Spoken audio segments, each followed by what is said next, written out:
I'm looking forward to this because this is my deep dive space that I love to interact in and Yeah, speak about. So I'm really excited with this conversation.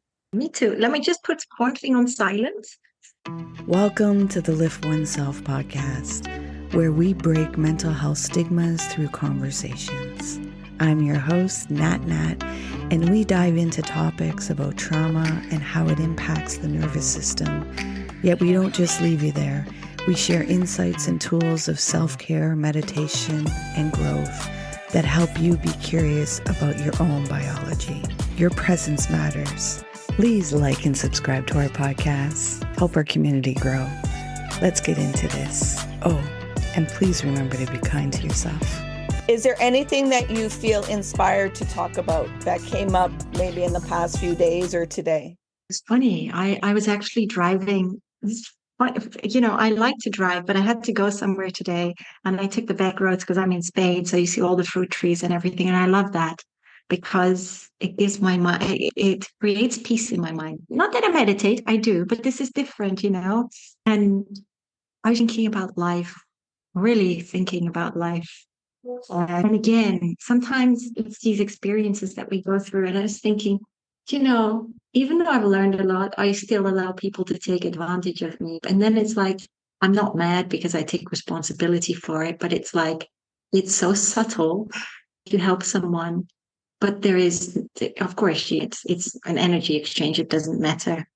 But it's still nice to just get an energy exchange for it. And I was thinking, but you know what, Brigitta, it doesn't really matter. It's okay. You've helped somebody on their way. They've been inspired to move forward in their life. And that's actually the main thing. We're speaking the same language. Navigating with being a helper. I'm a helper. Yes. I've worked on the aspect of the nervous system with the 4 Fs, the fight, flight, freeze, and fawn. Yes. So I Got understand it. I've done a lot of fawning, people pleasing, helping, wanting Yeah. other people not to suffer pain, feeling the reward that you get from people. Because, if you didn't get a sense of reward by helping people, people wouldn't be doing it.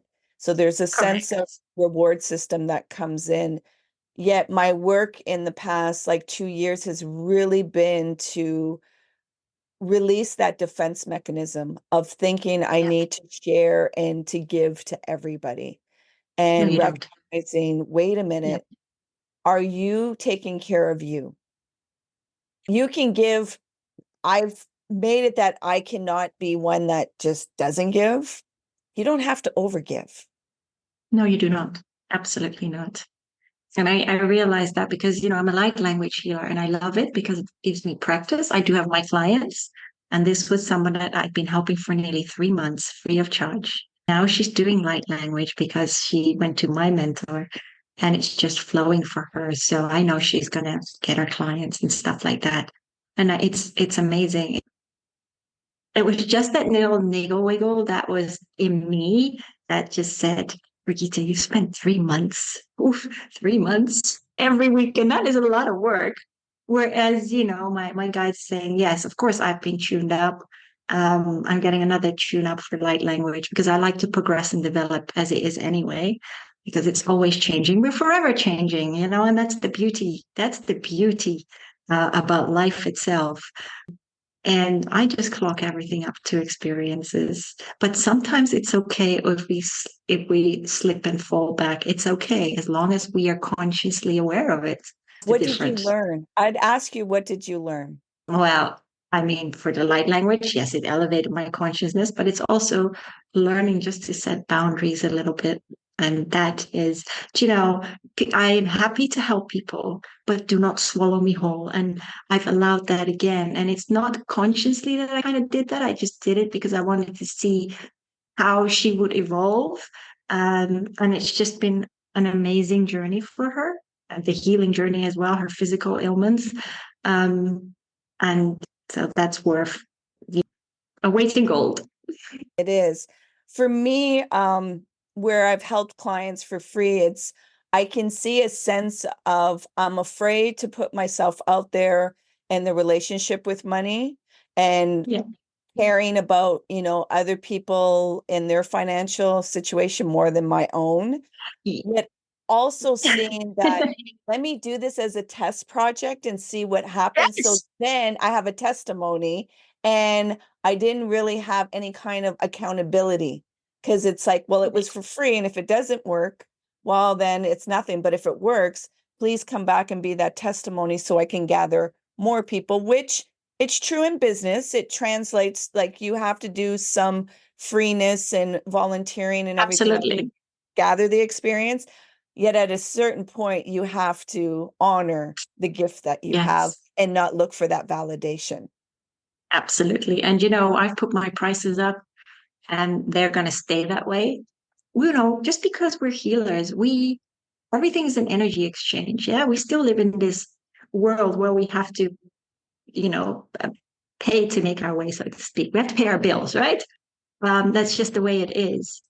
And just because we do this kind of work doesn't mean we have to do it all for free. I think spirituality and some of this language in the healing space really distorts, especially if you're empathic and you want to give so much, then you kind of create an identity of, I don't want to take from people. I don't want to take advantage. And it's Yeah, like, you do. Absolutely. Absolutely, you do. And that's exactly what you vibe out. So when you vibe that out, you pull that right back in. And it was just something that I was just thinking about so much today. And it's just a life lesson, yeah. that it's okay to help people, but only to a certain extent. And just because you love them, it doesn't matter. It doesn't matter, only to a certain extent. Well, I would say you love them, yet you also have to put your love in front of them. Mhm. It's an end in both. Absolutely. Absolutely. We have this, we're so conditioned to see black and white, and that Yes. two things can't coexist.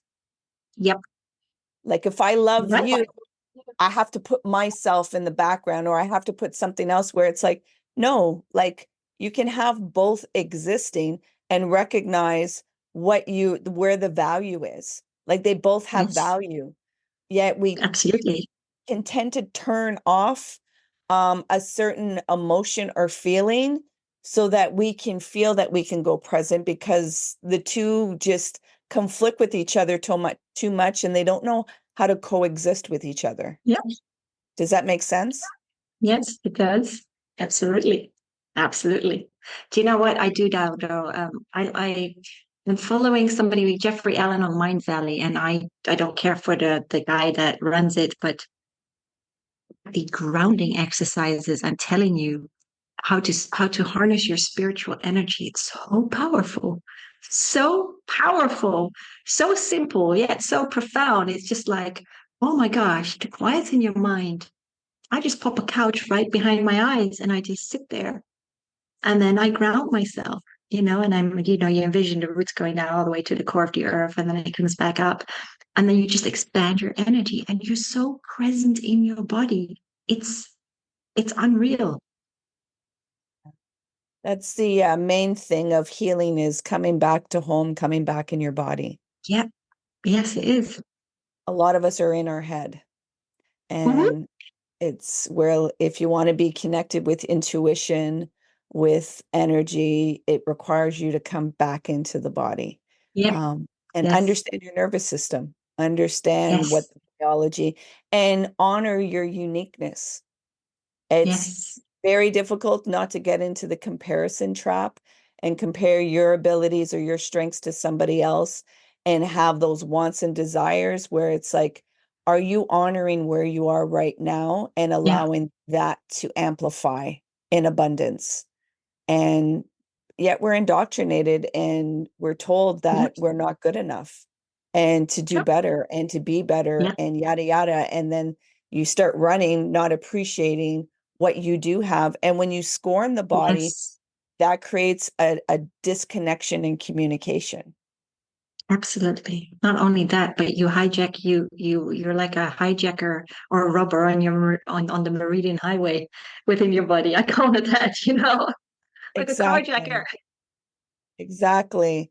Um, so, and this is the inner work where I think with what I try to give the message, because there's a part where all of a sudden you have the ha, you've done the work, you feel like, oh, I get it now. I'm on my surfboard, I'm surfing, everything's fine. So you think you're at an arrival and nothing will disturb me anymore. I'm on my fly high and Oh, everything will be amazing.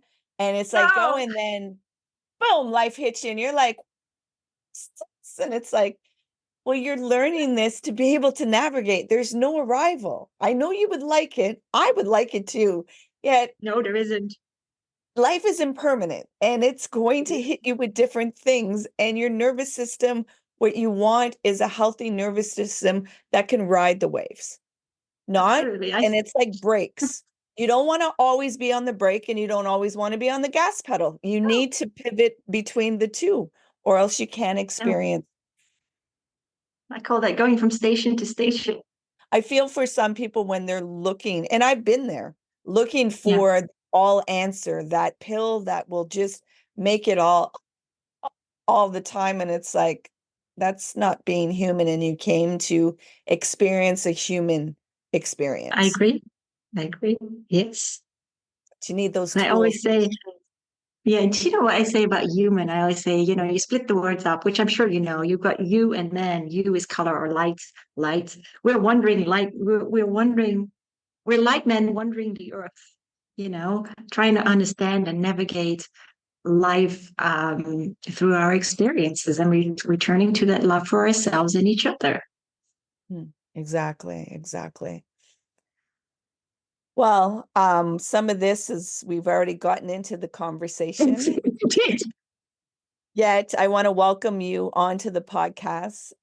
It's a delight to be able to talk to somebody openly and to dive deep and share ideas and experiences. So I'm looking forward to what further we are going to dive into in this conversation. So welcome, Birgitta. Oh, thank you so much for having me, Nat. Yeah, we were already having an interesting conversation. Yeah. Will you join me in a meditation so that we can ground and sync our hearts together? Absolutely. And for the listeners, there's many of you that listen to a podcast in a car or running or doing activities. I'll ask you to not do the visual prompt I'm stating. I want you to keep your eyes open so you can keep yourself safe and other people safe. Yet the other prompts you're able to follow through and do with whatever activities you're doing. So, Birgitta, I'll ask you to close your eyes. And you're going to begin breathing in and out through your nose. And you're going to bring your awareness to watching your breath go in and out. You're not going to try and control your breath. You're just going to observe it.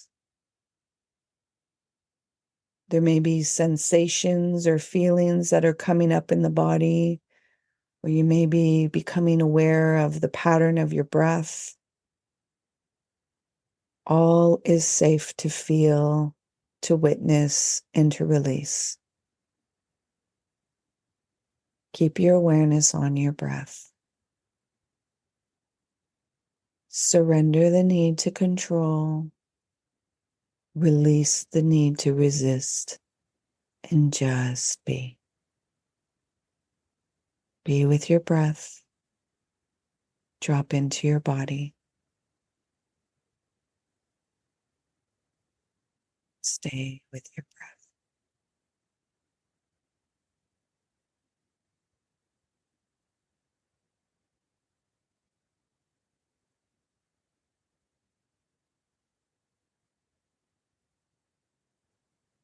Continue being aware of your breath. Birgitta, I'm going to ask you in your mind to create an intention you want to bring forth in this conversation and for the listeners. And when you've created that intention, I'll ask you to release it into your thought, your mind, allowing it to drop into your nervous system, down into your throat, your voice, down into your heart, down into your stomach, into your life force, while still staying with your breath, allowing that intention to radiate out, surrounding you in your energy force, while still staying with your breath.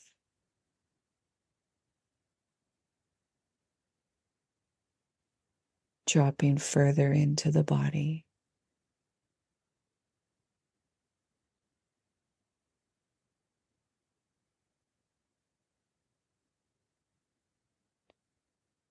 While still staying with your breath, I'll ask you at your own time and at your own pace, you're going to gently open your eyes while staying with your breath. How is your heart doing? Good. Can you let the listeners know who Birgitta is? Yeah, I can.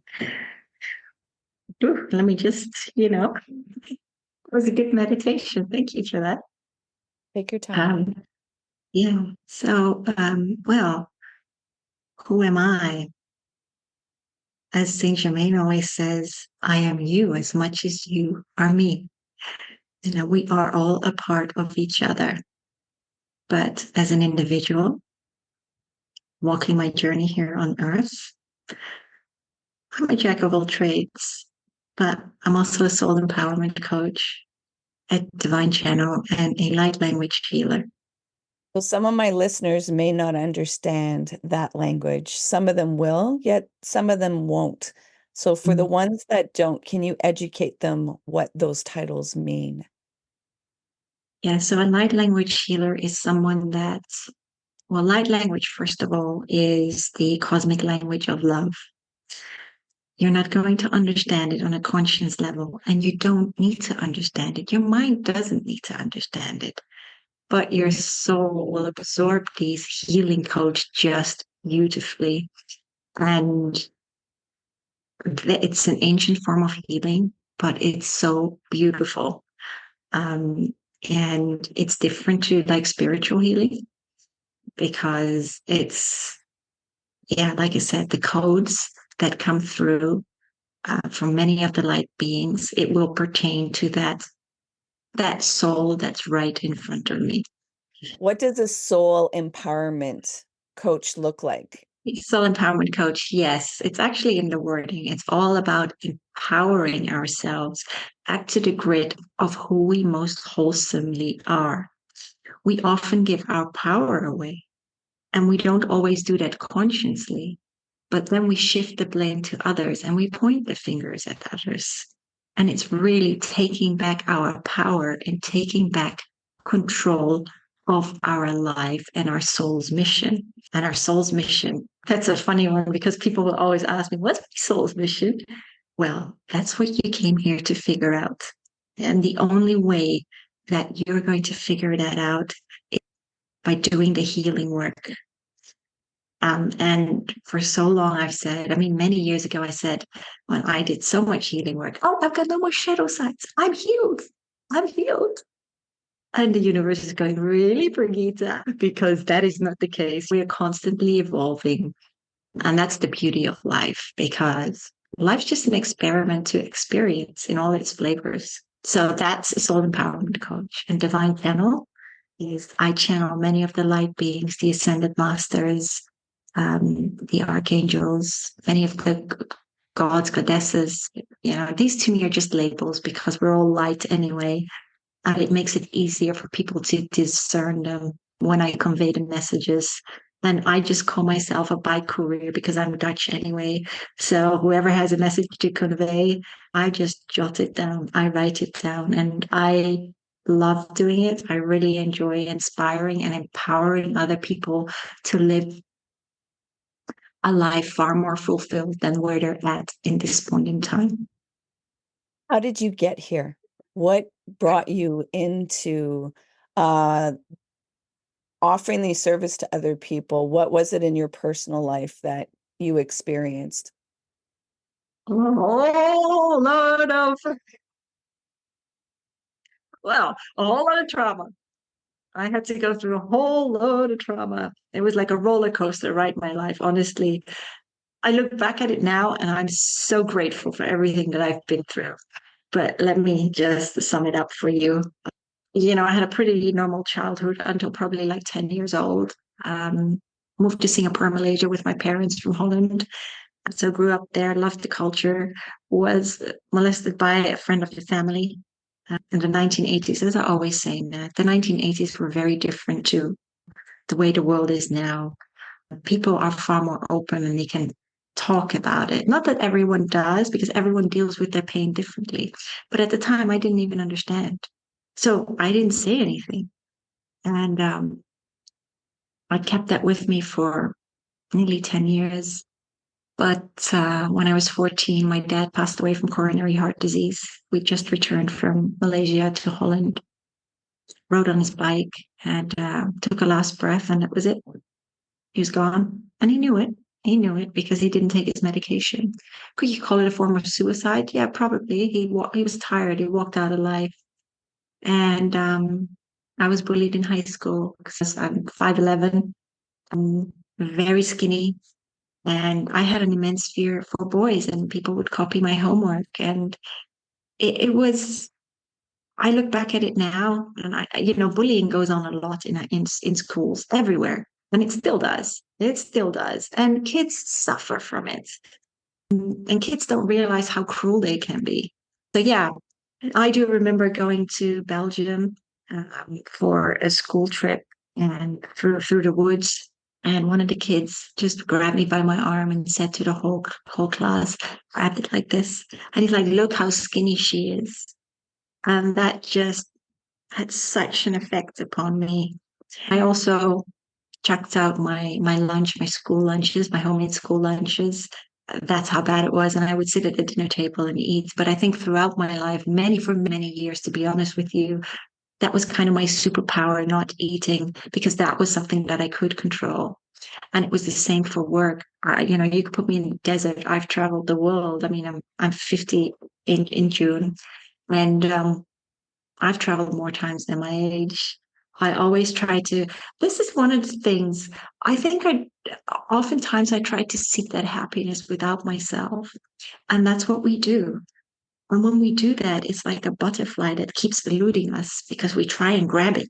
But everything comes from within. So my mom, she actually put me on a modeling course when I was 16, but yeah, because I was walking around like the hunchback of Notre Dame because I didn't want to be seen. I just wanted to be invisible. I had zero self-worth. And that didn't help. I mean, I did get, I was the main model for a hairdresser, but that didn't help me because he chopped off my shoulder length hair into a pixie cut and I felt so ugly. I felt so ugly. My goodness. And then I was a late bloomer as it was anyway, but when my stepdad passed away in 2000 from cancer, I helped my mom out every single weekend. I was in London and she was in Buckingham, and I went there every single weekend to help her out because it was tough. And when he crossed over, my mom was leaning on me emotionally, and I needed an outlet. And so I had friends, but they were a little bit in the drug scene. Off I went to the races for like 3 months. Coke, Molly, you name it. I was still functioning, but I suffered from blackouts. And the thing that really shook me to my core is that I had sex and I couldn't even remember it. It was like I was there, but I wasn't there. It was a violation. And that just went too far. And that's another thing that is trauma. And so I carried that with me for a long time. I just potted it up. I traveled. I mean, I've been all over the world, but I also fell into dysfunctional relationships that was going to happen because I was so broken on the inside. I was so traumatized on the inside.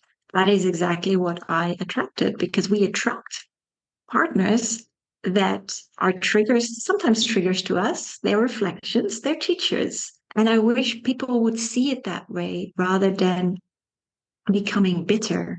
It's like have that gratitude that someone has been in your life to show you the way, to show you these triggers so that you can so that you become aware of them and you can elevate your consciousness and understand more about life. And I needed to learn that because I was really good at people pleasing. Oh my goodness. I was so afraid to tell people how I felt. I had an immense fear of saying something wrong. I didn't want to hurt people. And that's the thing. I became such a people pleaser. People just walked all over me, all over me. And I allowed it. I allowed it.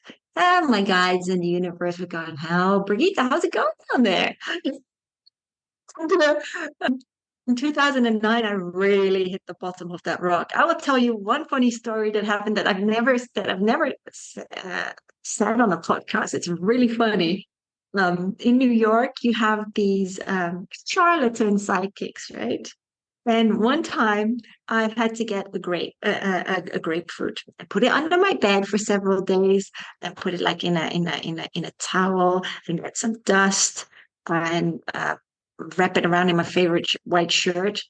And so I went back to this woman, and she smashed the thing. And I'm thinking, oh my God, my shirt. And there was $900 in that too. This is what they do. And she smashed it. And you know what she said? Oh my God, you have so much negativity around you. Oh my gosh. Oh my gosh. And I was like, sugary banana. I should have grabbed my $900 and went out the door, but I didn't. And I look at it now because this is, oh my goodness, this is like in 2001 that it happened. And people just get taken for a ride. It's incredible. And I thought to myself afterwards, oh, sugar, I should have got another grapefruit. But the rituals that they let you do and the things they make you believe, that there is something wrong with you, whereas all that they're doing is basically robbing you of your money. That's what they do. There is no good intent behind it. But I had to learn the hard way. So that was kind of a funny story. Yeah. And, when we're trying to seek that validation or answers and going on the outside, Mhm. unfortunately, there's a lot of people that are predatory and they're going to take advantage of Yes, it. They see it right away. they do. Oh, absolutely. And like I said, I was so broken at that point. But yeah, in 2009 was a huge turning point for me because my ex, he's doing very well, by the way, now. I'm still in touch with him, but he was a crack addict, like a part-time crack addict. And something that I was so oblivious to. Yes, I'd done drugs, but this was completely different. Somebody on crack hands, and I paid, you're going to laugh at this now. I paid for his flight from the US to Holland at the time. Yeah, because I had a really good job and I was just like that. But that's not the way life should work. Because I did so much for every person that I was in a relationship with, but also all my interpersonal relationships, going out on a limb for everyone, walking to the ends of the earth until I was scorched to a crisp. Yeah. And because that's what we do. And he did want to get better, but in Holland the clinics didn't take him on because he didn't have a social for Holland. And that was like a bit of a catch-22 situation. And then things just spun out of control. He pawned my stuff and he got him in bed with the Dutch Crips and they held him for ransom because he stole from them. And so I had the police out at the time. And my mom took me out of Holland in the space of like 3 days because I was so much in that fight or flight mode. My mind was so shot that I was hardly functioning. And yeah, so I rented an apartment not far from my mom. And I helped the police and they found him and they deported him back to the US. And whilst I was in the UK, the leader of the Crips called me and he's like, if I ever find you, I'm going to kill you. Yeah. And that really shook me to my core. But I needed to go through that. I look back at it now and that like I am so grateful for that experience. Not whilst I was in the middle of it, but I understood why I had to go through it. It was the start of my holistic journey and trying to figure out how to heal myself because I downed a whole box of ibuprofens. Very lame attempt at my own life. And all it did for me was like I had a good night's sleep and my headache was gone. And my mom just said, Brigitte, go and see a counselor. I did. But after having a 1 hour session with her, she just said, well, listening to you, I know you're going to be fine and you're strong enough to overcome this. And that didn't help me. So I had to figure out, a way forward. And I found a Reiki practitioner, and she was amazing. And I also studied under her for like 1.5 years for level 1 and 2. And yeah, that was an amazing journey for me. It helped me so much. And that was also really the beginning for me. And I studied many other healing modalities because I just wanted to understand. I studied drug and alcohol abuse, wanting to understand the minds of addicts and why they escape their pain on a temporary high. And it doesn't matter whether that's drugs, alcohol, chocolate, food, you name it. There are many forms of addiction. Many people escape their pain in different ways. And I studied aromatherapy, aromatouch, became a meditation teacher as well. And can't even go through the whole list, too much to name. But it helped me heal. It helped me understand a lot more about myself. And, things were okay for a little while until I got another character presented to me on a silver platter, different packaging. And my guys were like, "Ooh, let's see what she's going to do now." Well, what did I do? Same old, same old. So and that was a completely different experience. And he's doing very well now as well. I'm not in touch with him, but he's doing well. He had lost his mom, fell into depression, and he had a reckless and didn't pay the lawyer, and then eventually had a arrest warrant over his head. And he moved from an hour away to 2 doors down from me in St. Petersburg because I had bought a home in Florida when the market crashed back in 2013. And I tried the same. I tried to find him jobs. I paid his bills because he couldn't pay it. But guess what? How many days a week was I working? Yeah, 7 days a week. And I just did it because that's the way I was wired. I wanted to save people, but you can't save people. They have to save themselves. It's their journey, it's their growth. So let them fall, because if not, in a way, you're enabling them, but you're also hurting yourself because you're also stumping your own growth. And it's just so important to let people be, to let people experience their own lives.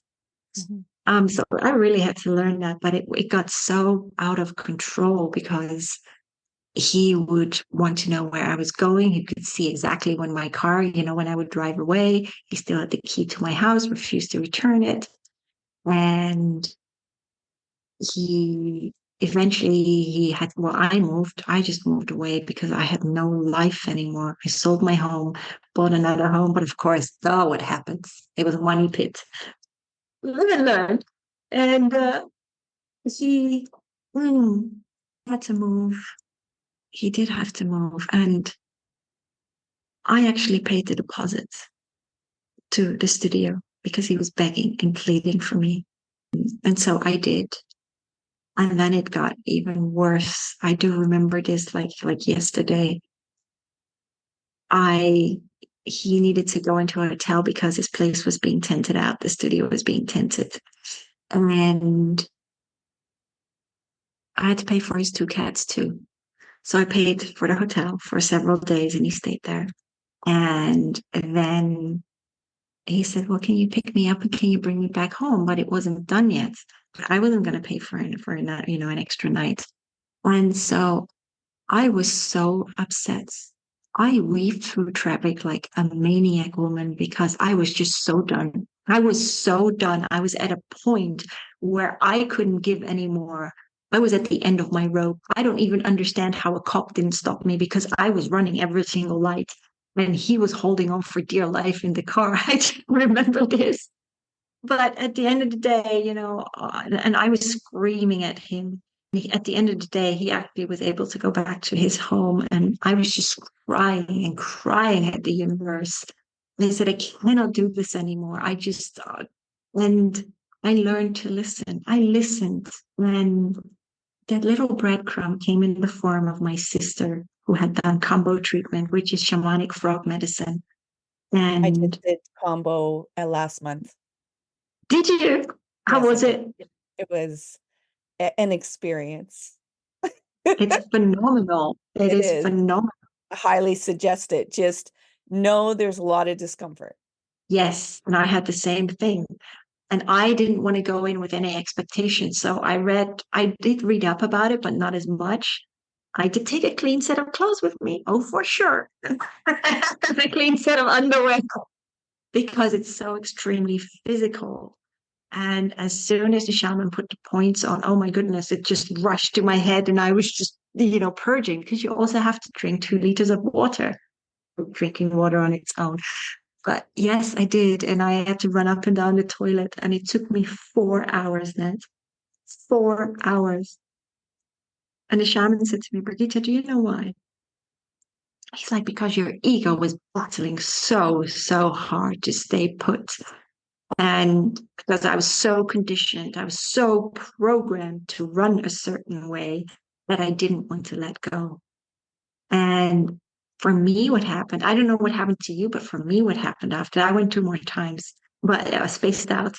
And I was so clear after that. I mean, I couldn't lie down, didn't want the tea. I just wanted to walk, in nature. And when I got home, I had a good night's sleep, but I was so crystal clear. I actually, not that I had much clutter, but I got rid of a lot of stuff. It went to charity, and I made a whole bucket list of running. I promised my stepdad I would run in 2000 for charity. And I started doing that 16 years later. I went skydiving because I have a fear of heights. Well, I nearly peed in my pants. I was so glad when I hit the earth. Well, when I was back down. Yeah.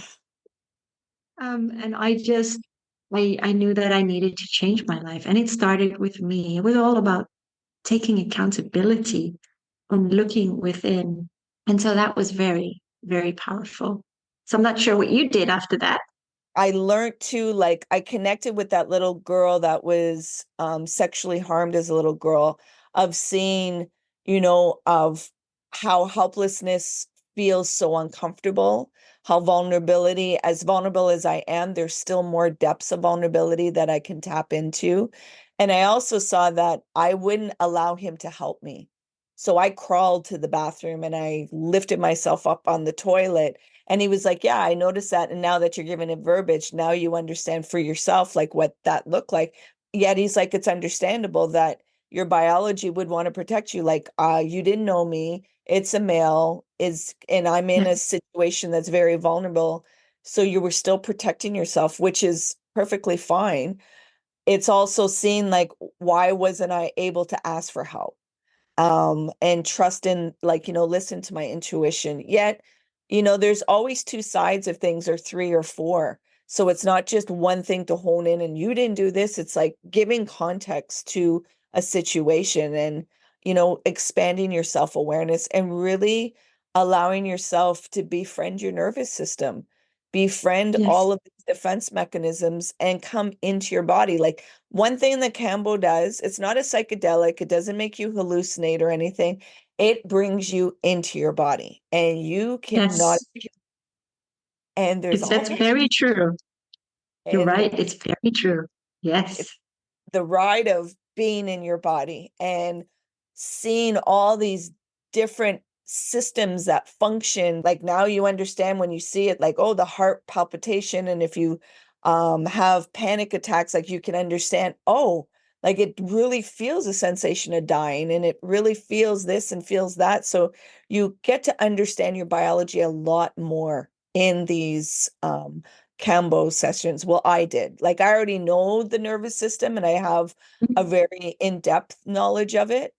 It just brought me even more into my own journey.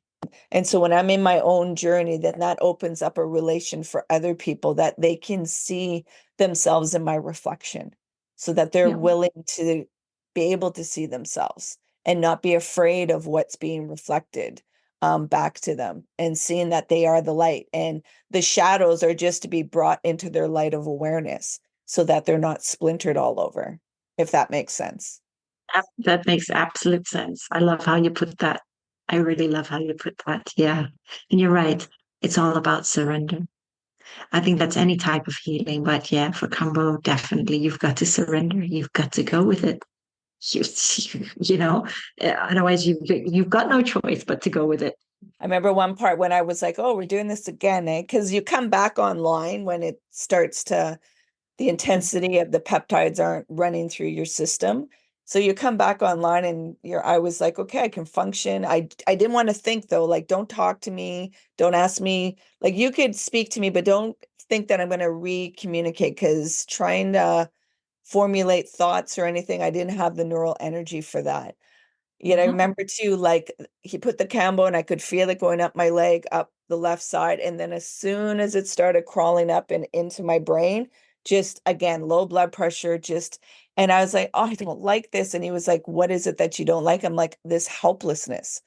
Because for me, it felt like when you have been inebriated and the room is spinning and you don't have access to your functions, yet you're in this spinning room. That's exactly what it Yes. felt like for me. Yeah. Well, I could hardly get up. I needed to get up, but yes, but it does spin because it does go into your head very, very fast. Would I do it again? Yes, I probably would. I didn't have, I mean, the shaman that I had in Florida was amazing, absolutely amazing. The one that I had in London wasn't very good. But that happens, and that's okay. It's still an experience. Yeah.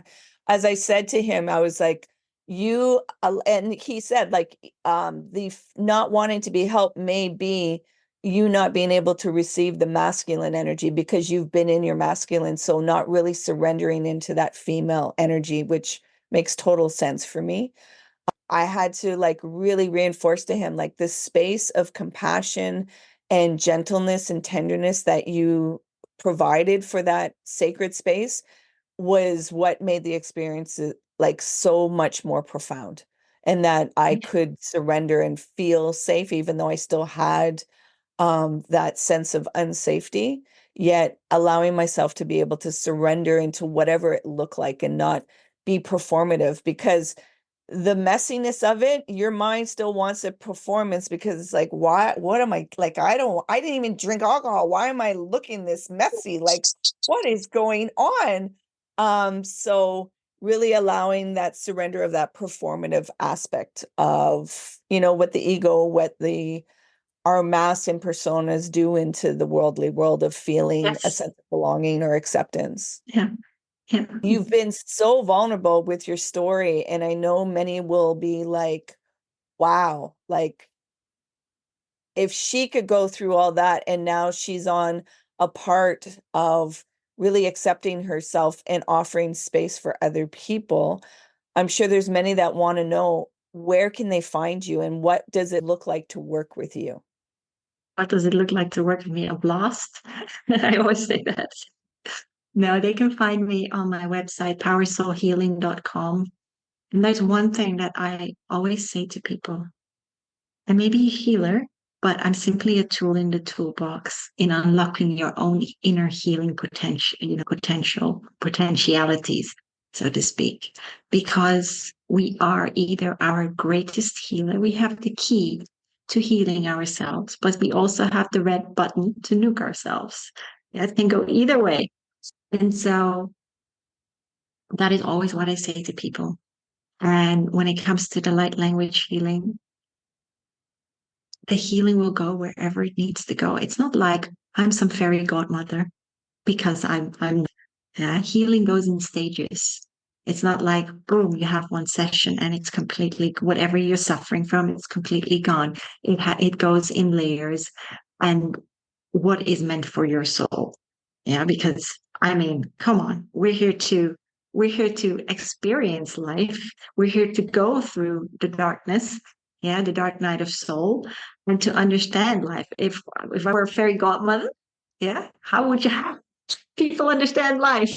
I can't magically fix you, and I'm not here to fix you, but the light language, and I sometimes what will happen is I will delve into past lives, which people find fascinating, and there will be messages coming through, and I have to be really quick because it's, the light language and then the message coming through. But I am so humbled to be able to do that, and don't think it came overnight for me. It did not. I've had to really, even the channeling that didn't come overnight for me. That took me a while, but I when it came through after a workshop that I'd been to, I was just crying tears of joy. And it was just, you just put your mind aside, and it's just sitting down actually with a pen and paper or notepad and just saying to the universe, I am ready and open to receive. It's actually that simple. And rather than thinking with your mind, just allow for whatever comes through you to flow through you. And that's it. You're the vessel to be able to, or the transmission to be able to Yes, allow the frequency to come through. So no different like a radio transmission, that absolutely. one end to the other end, and just allow that frequency to go out and the message to be to whoever it needs to be. Actually, I had two big significant I did four yesterday, yet I had another podcast where we were speaking about someone's mother that had passed away in 2021 during COVID, and Mhm. her front door opened up. And I was like, and she's like, that has never happened before. So let's not pretend like this isn't real. And I was like, yeah, your mom came to join us in the conversation and give you more reassurance. She's like, oh, yes, I know now. Like, I really know. Yeah, I totally agree. I mean, people that cross over are just in the room next door. They can see us. We cannot always see them. And that's just because of our level of consciousness. We vibrate at a denser level of consciousness. And there's one thing that my guides have said, actually, they sent Master Saint Germain, who I work with a lot. Um, and he said, when people cross over, often people monocolor their grief. They remain in that grief and they cannot get past it. And yet, when the soul transitions and it reawakens back home, it celebrates its graduation and it wants you to be happy for it. And we don't see that because it's been so ingrained within society that death is morbid and it shouldn't be celebrated. Whereas millions of years ago in other civilizations, it was celebrated. There may have been a period of sadness, even in the Atlantean times, even though they vibrated at a higher level of consciousness. But it wasn't like year in, year out because they understood the cycles of life and death and reincarnation. Like with every death, there's a ripple effect that awakes people, Yes.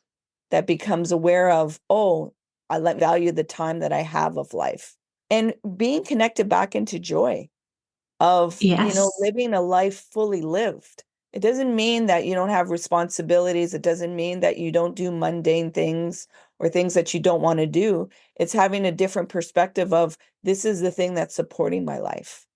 So how do Yes. I frame Absolutely. it in a wholeness with a W? Yeah. And that is, I think, that is that crux point where people are being lived rather than living their lives because they go to a job or they work from home. And, I've done it last year, worked nearly 70 hours a week until it was like, Birgitta, what are you doing? This is not your passion. Yeah, but I'm responsible. Yes, but I'm sorry if you get driven over by a bus or hit by a bus tomorrow, they will replace you in the space of 3 weeks. And we don't often realize that, but you need to figure out what's important to you. What makes your heart sing. Yeah. I want to bring you into a reflective question. Mhm. I'd ask you to take your awareness right now and bring it back to your 18-year-old self. And you have 3 words to tell your 18-year-old self to carry you through the journey. What would those 3 words be? Strength, love, and freedom. Beautiful. Again, I want to thank you for this delicious, vulnerable, open, truthful conversation. I really appreciate having these kind of discussions and dialogues so other people can start to be interested or take a peek into their own healing and not feel like they're alone and not feel chastised or judged by their own judgment. Yep. So that they can start beginning the process of within in that journey in their portal. So thank you for doing the alchemy, taking that trauma and those impurities and turning them into gold and sharing them with other people. No, thank you so much for having me, Nat. As I always say to other people, don't let the world make you bitter, because what other people think of you doesn't matter. It says more about them than it says about you. Do what works for you and do what makes you come alive, and walk your healing journey, and just reach out to someone. Reach out to anyone if you're suffering, but don't suffer in silence. Yeah. Beautiful. Please remember to be kind to yourself. Hey, you made it all the way here. I appreciate you and your time. If you found value in this conversation, please share it out. If there was somebody that popped into your mind, take action and share it out with them.